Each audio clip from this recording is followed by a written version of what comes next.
I ran into this last week. Here's what fixed it for me. If you're trying to keep track of your data usage on your Orange plan, follow these steps to easily check it. Step 1. Open the Orange app. Launch the Orange mobile application on your device. This app is designed to give you a comprehensive overview of your account, including data usage. Step 2. Log into your account. Enter your username and password to access your account. If you don't have an account, you may need to create one using your phone number.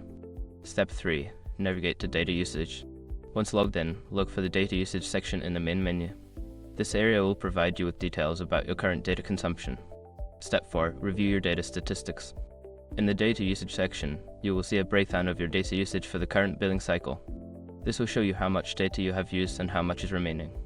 Step 5. Set up usage alerts. To avoid overage charges, consider setting up alerts for when you reach certain data thresholds. This can usually be done in the settings of the data usage section.